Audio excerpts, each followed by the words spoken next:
মানুষকে কখনোই এই ৬টি কথা বলবেন না। নাম্বার ১, আপনার পরিকল্পনার কথা। আপনার পরিকল্পনার কথা যদি আপনি অন্য কাউকে বলেন, হিতে বিপরীত হতেও পারে। নাম্বার ২, আপনার দুর্বল দিকগুলো কখনোই আপনি মানুষের কাছে প্রকাশ করবেন না।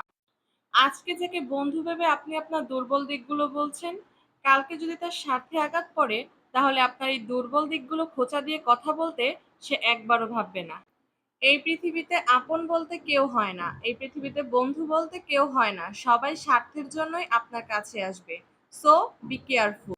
আপনি যাকে আপন ভেবে আপনার দুর্বল পয়েন্টগুলো বলছেন, যখন তার স্বার্থ মিটে যাবে তখন দেখবেন আপনার এই দুর্বল পয়েন্টগুলো সে অন্যের কাছে বলে বেড়াচ্ছে। আপনাকে সাপের মতো ছোবল দিতে দ্বিতীয়বারও ভাববে না। তাই সাবধান। নাম্বার 10, আপনার অতীতের ব্যর্থতাগুলো কখনোই মানুষের সাথে শেয়ার করবেন না। আপনার ব্যর্থতার কথাগুলো যদি আপনি শেয়ার করেন, তাহলে